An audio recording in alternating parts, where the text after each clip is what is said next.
ناظرین کو آپ کیا ایڈوائز کریں گے کہ وہ جانور کو کس طرح چیک کریں کہ لگے کہ یار یہ بیمار نہیں ہے؟ خریدنے میں سب سے پہلے جو دیکھنا ہے، کیونکہ جب بیماری ان دنوں جو زیادہ پھیلنے والی ہے، جس کی بہت زیادہ کثیر تعداد میں جانور جس کی گرفت میں آ جاتے ہیں، وہ بیماری ہے FMD یعنی کہ منہ کھر.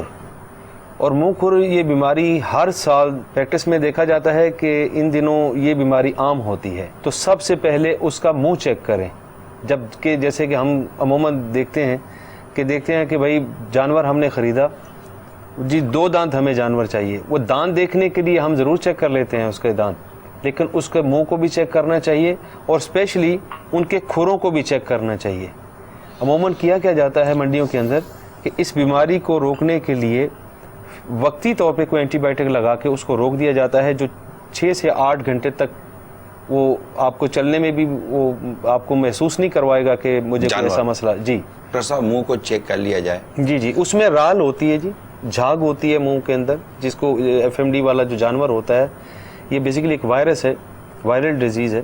ٹھیک ہے. تو یہ ہوا سے پھیلنے والی ہے اور یہ بہت کثیر تعداد میں اس وقت بھی منڈی کے اندر جانور ایسے موجود ہیں کہ جن کو یہ بیماری لاحق ہے. تو ہوتا کیا ہے کہ وہاں پہ ہم نے جانور کو بہت اچھا پایا، لیکن جیسے ہی گھر آیا تو وہ سست ہو گیا، پھر اس کے منہ سے جھاگ آنی شروع ہو گئی، اس کی رال ٹپکنی یعنی کہ لیسدار رال ہوتی ہے اس کی. ٹھیک ہے. تو وہ گرنا شروع ہو جاتی ہے، وہ سست ہو جاتا ہے، کھاتا پیتا کچھ نہیں ہے. یہ اس کے سمٹمز ہیں. یہ عموماً جو جانور گھر میں لاتے ہیں تو یہ نہیں اتنے کھاتے، لیکن اس میں یہ بھی ہے کہ بچے کہتے ہیں کہ وہ اپنے جانوروں کو چھوڑ کر آیا ہے، گھر بدلا ہوا ہے، اس لیے اس کا دل نہیں لگ رہا ہے. ایسا بھی ویسے ہوتا ہے. اچھا یہ بھی ہوتا ہے کہ جانور جب تک اپنے قلعے پر ہوگا تو بڑا خوبصورت لگے گا، اپنی کھور پر کھڑے ہو کے کھائے گا تو بہت اچھا کھائے گا، اور اس کی خوراک جو ہے یعنی فیڈ ٹیک بہت اچھا ہوگا، تو اس کا وزن بھی زیادہ نظر آئے گا. جیسے آپ اس کو قلعے سے ہٹائیں گے اپنے جو اس کا پراپر پلیس ہے جہاں بیٹھ کے وہ مطلب 1 سال سے وہ مسلسل کھا بھی رہا تھا، ٹریٹمنٹ بھی اس کا ہو رہا تھا، تو وہ خوبصورتی اور وہ چمک اس کی نکل جائے گی. اگر یہ لار ٹپک رہی ہے جی تو یہ مطلب یہ اس کے منہ سے یہ لار اگر گھاگ کو نظر آ رہی ہے جی تو گھاگ اس پر کوئی جانور والے سے کوئی بات چیت کرے یا دیکھ کر سمجھ جائے؟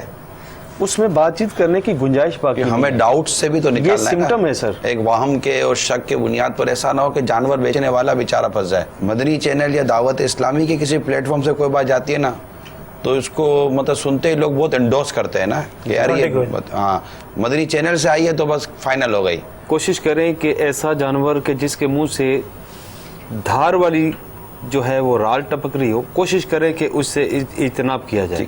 اور جو اس جانور کا مالک ہے اس سے بھی عرض کرتا ہوں کہ اس کو فل فور اچھی طرح اس کو ایک پروفیشنل بندے سے ٹریٹ کروایا جائے تاکہ وہ جلدی وہ ٹھیک ہو جائے اور وہ فروخت کے قابل ہو جائے. اس کے سینگ کو آپ جو ہے اس کو اچھے طریقے سے ہلا کے چیک کر لیں، یہ نہیں کہ بہت زور سے. دوسرا اس کے کھروں کا خیال کریں، پھر اس کو کھلوا کے کوشش کریں کہ کم از کم 10 منٹ تک اس کی واک کروائیں، تاکہ عموماً ایسا ہوتا ہے خریدار 10 منٹ تک چلائے. اس کی وجہ یہ ہے کہ ٹریولنگ کے دوران بہت سارے ایسے جانور ہوتے ہیں کہ جن کو وہ پین کلر لگا کے وقتی طور پہ کھڑا کیے ہوئے ہوتے ہیں، کیونکہ گھر جا کے بیٹھ جائیں تو وہ کھڑے بھی نہیں ہوتے. تو کوشش کریں کہ ان کو زیادہ سے زیادہ چلایا جائے، چلا کے اس کو اچھے طریقے سے دیکھا جائے، اس کے ہاتھ یعنی کہ آگے پیچھے اس کے ہاتھ پھیر کے.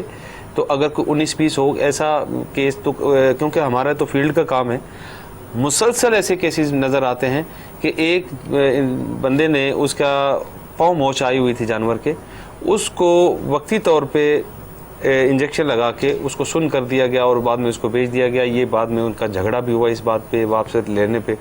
تو میں آپ سے یہ عرض ضرور کروں گا کہ کوشش کریں کہ جانور کو اچھے طریقے سے دیکھ بھال کر کے 1 دفعہ نہیں 10 دفعہ دیکھ کے تو پھر آپ خرید.